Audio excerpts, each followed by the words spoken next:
About it. Well, I don't mind it too much. I get to listen to it a lot, so yeah, that's cool. It's an acquired taste of music. It's a Marmite music. You either love it or you don't. I think it's good, but I think sometimes it gets a bit too much. Dubstep's alright. It's fine. Noisy. Well, no, sorry, no. I'm not saying noisy. I think Dubstep's pretty cool. Pretty awesome. I don't really know what it is. Dubstep is remorseless banging.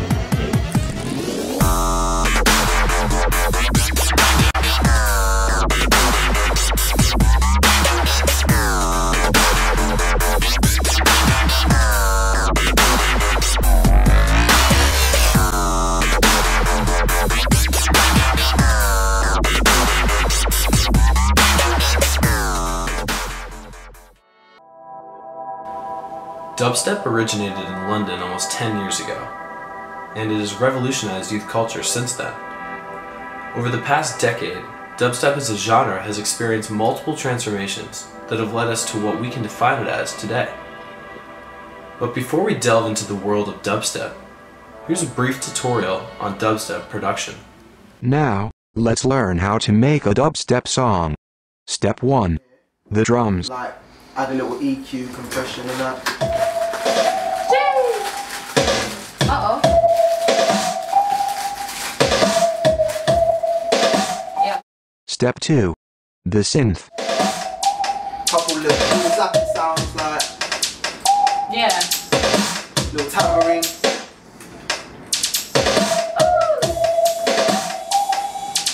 Put that in there, that's the cymbals. Step 3. The bass.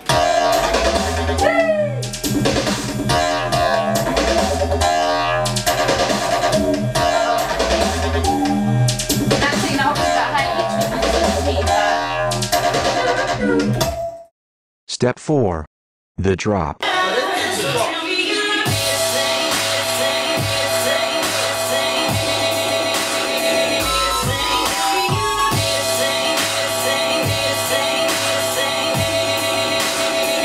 This is Stinkerbell, the dubstep duo that have been making music together for 6 years now. We kind of like had the same kind of music interest anyway before, and we both started like hearing it at the same time, both started going to Forward, Plastic People, this and that. And then from there it's sort of like, once you hear it you get hooked. No, that's it. Trust me, it was just started. I was like, oh man, heard one tune, that's it. You hear more tunes, you go to the rave, you hear it in the on the system and that, you're just thinking, fuck, like, these tunes here, man, I need this on my iPod. Like, and dubstep just quickly took over my iPod, like old school shit. And then it's sort of like, the more tunes I made, the more I had to listen to. So I was like, yeah, I want to make more tunes. I like these tunes. Like, I always say like, if I could take dubstep back in time to like the 60s and say, this is what music sounds like in the future, I would just say it's futuristic music. Like, do you know what I mean? Music from tomorrow, boy. It's like, it does just like balance your energy, like, and no one can explain why they really love dubstep when they love it. You can, but you can't really grip onto why you love it, you just do. And do you know what I mean? And that's something about it that makes you feel peaceful, but it makes you feel happy and sad and hype. And if Scream's going to Buckingham Palace, big up Ollie, if he's going to Buckingham Palace and they're telling him like, Scream, look, like dubstep is getting somewhere, and that's just something that like I'm proud to be part of it, do you know what I mean? There are formulae and textbook definitions of the genre, but how did it come to be? How did the UK play an important role in the origination of dubstep? What made it the perfect home? I'm just trying to think back to the earliest electronic producers, people like Giorgio Moroder, like in the 70s and stuff, that were like just trying to push the envelope a little bit. Since then, like, people in the course of pushing that envelope would have accidentally stumbled across what would today be classified as dubstep, but at the time, because it didn't fit into an established framework of dubstep, it didn't become categorized as such. I suppose the tracks in the past that would have been made that fit that description wouldn't have been instinctively associated with the title like under the umbrella of dubstep, but now looking retrospectively could be. And obviously the progression of drum and bass, it sort of faded out for a little while, and everything else, and it went into sort of this what they call grime, which is like upbeat UK garage. And then from grime, just out of the blue, I mean it's actually grown all over the world instantly, came dubstep. Now with dirty bass lines, with snares, and just the way the drums are put into place, it's just a recipe for good music. So I sort of bought into that straight away. It kind of originates from electronic music and like jungle and dub. Jungle, well, I mean, in the UK at least, jungle is a genre that we invented. Like we came up with it, and it has like very strong roots in the UK, which is why I think genres like dubstep kind of really kind of blew up.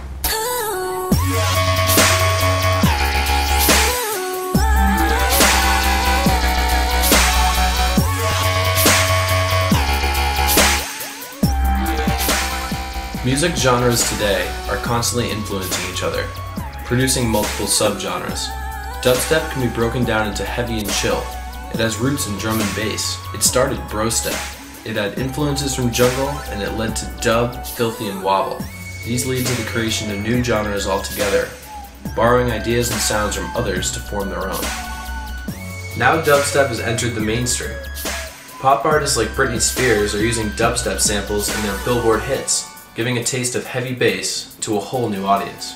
It's kind of all like a seal of approval from whatever's cool, I guess. And it's, unfortunately, yeah, that kind of adds to the saturation of said genres, because then someone who maybe wasn't into dubstep previously would hear a Britney Spears record, not to say that they would actively go out and see who the producer was, but it kind of takes dubstep from where it was once kind of something comparatively underground to being something which is kind of pushed into the mainstream like light, and just kind of like this is cool now. From my point of view, is like, you know, if someone gets into dubstep through buying the Britney Spears album, and then that's their sort of first sort of taste of it, and then they want to scratch away at the surface and maybe like find out a little bit more, and then they might filter down and find out about more artists. It's great because the more sort of accessible it is, then the bigger the crowd is, and the more people that there are who can listen to it. Now you've got Casper and Musco, you've obviously got Scream, they're all really big sort of producers of music, and they're now taking pop people like Britney Spears and everything, and Katy B, and they're remixing tunes, and they're making it more accessible for younger people as well as the older generation as well. However much you like it or you don't like it, it's going to be there and it's going to grow.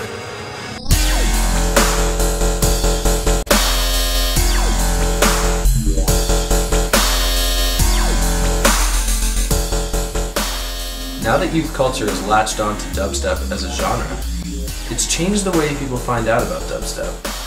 Instead of being an underground scene, it's becoming more and more out in the open. None of the DJs are hard to get in touch with through sort of things like Twitter, Facebook. None of that, all of that stuff's new, and it makes all of these people really easy to get in touch with and sort of form a relationship with. And I think that's what people enjoy, is feeling a part of something, and it being something that represents youth culture. I think that's the important thing that all of the youths who are into dubstep are engaging with. I think it's that sort of accessibility that makes it so big. But I don't think people class it as an appeal. I'd say it's more of a following. I think it's like any form of trend, there's always the people who start the trend, and then there's people who pick up on it. If you look at sort of anything from fashion trend, hairstyles, like, I don't know, there's always a person who starts it, and there's the sort of leaders, and then there's a lot of the other people who follow that thing.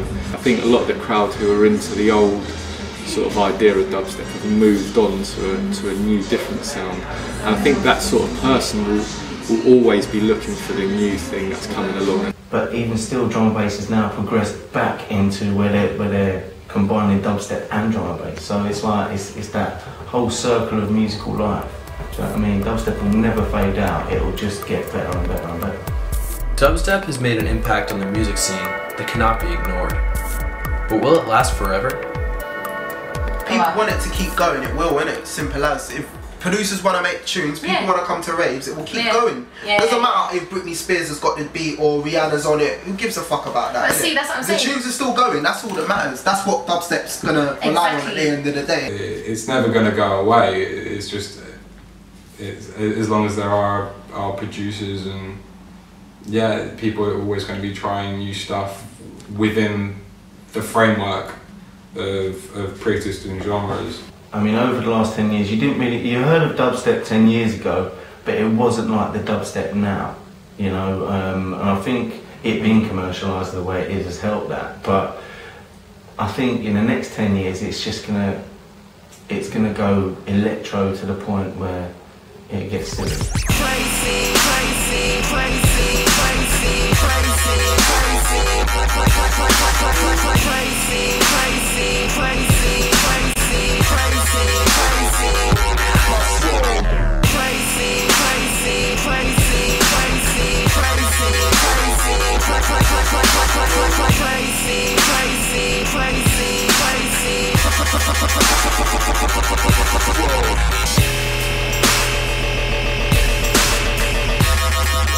no jewels still shine.